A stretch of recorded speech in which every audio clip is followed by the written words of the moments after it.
महान संत गुरु रविदास जी का जन्म उत्तर प्रदेश के वाराणसी शहर के गोवर्धनपुर गांव में हुआ था। इनके पिता संतोख दास जी जूते बनाने का काम करते थे। रविदास जी को बचपन से ही साधु संतों के प्रभाव में रहना अच्छा लगता था, जिसके कारण इनके व्यवहार में भक्ति की भावना बचपन से ही कूट-कूट भरी हुई थी। लेकिन रविदास जी भक्ति के साथ अपने काम पर विश्वास करते थे, जिनके कारण इन्हें जूते बनाने का काम पाने पिता से प्राप्त हुआ था। और रविदास जी अपने कामों को बहुत ही मेहनत के साथ पूरी निष्ठा के साथ करते थे, और जब भी किसी को किसी सहायता की जरूरत पड़ती थी, रविदास जी अपने कामों का बिना मूल्य लिए ही लोगों को जूते ऐसे ही दान में दे देते थे।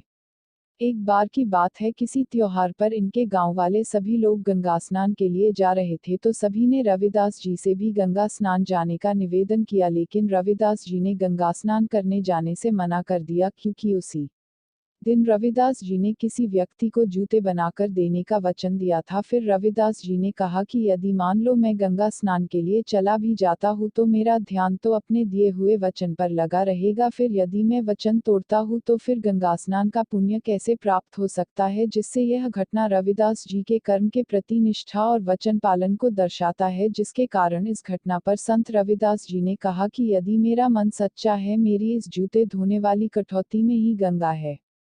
तब से यह कहावत प्रचलित हो गई, मन चंगा तो कठौती में गंगा।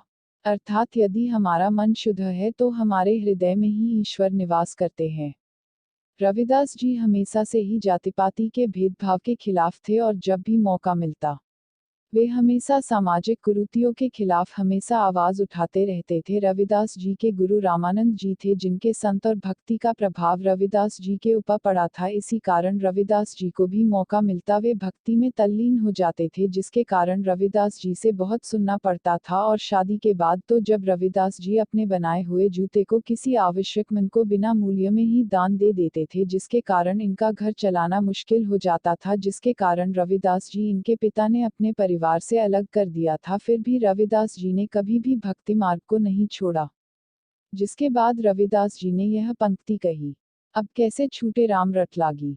प्रभु जी तुम चंदन हम पानी, जौ की अंग अंग बास समानी। प्रभु जी तुम घन बन हम मोरा, जैसे चितवत चंद चिकोरा।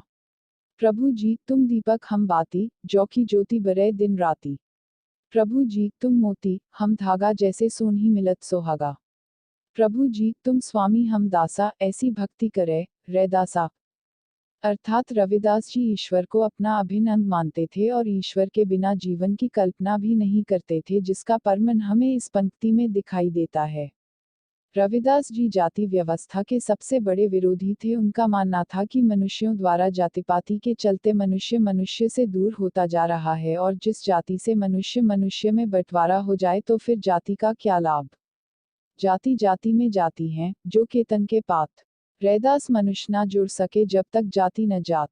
रविदास जी के समय में जाति भेदभाव अपने चरम अवस्था पर था। जब रविदास जी के पिता की मृत्यु हुई तो उनका दाह संस्कार के लिए लोगों का मदद मांगने पर भी नहीं मिलता है। लोगों का मानना था कि वे शूद्र जाति के हैं, और जब उनका अंतिम संस्कार गंगा में होगा तो इस प्रकार गंगा भी प्रदूषित हो जाएगी, जिसके कारण कोई भी उनके पिता के दाह संस्कार के लिए नहीं आता है। तो फिर रविदास जी ईश्वर का प्रार्थना करते हैं, तो गंगा में तूफान आ जाने से उनका पिता की मृत शरीर गंगा में विलीन हो जाती है, और तभी से मन जाता है काशी में गंगा उल्टी दिशा में बहती है। रविदास जी की महानता और भक्ति भावना की शक्ति के प्रमाण इनके जीवन के अनेक घटनाओं में मिलती है, जिसके कारण उस समय का सबसे शक्तिशाली राजा मुगल साम्राज्य बाबर भी रविदास जी के नतमस्तक था, और जब वह रविदास जी से मिलता है तो रविदास जी बाबर को दंडित कर देते हैं, जिसके कारण बाबर का हृदय परिवर्तन हो जाता है और फिर सामाजिक कार्यों में लग जाता है। रविदास जी के जीवन में ऐसे अनेकों तमाम घटनाएं हैं जो आज भी हमें जाति-पाति की भावना से ऊपर उठकर सच्चे मार्ग पर चलते हुए समाज कल्याण का मार्ग दिखाती है। रविदास जी की मृत्यु लगभग 126 उम्र की आयु में 1540 में वाराणसी में हुआ था। अधिक अपडेट के लिए मेरे चैनल को सब्सक्राइब करें और घंटी आइकन को दबाना न भूलें। आप सभी को जय गुरुदेव, जय गुरु।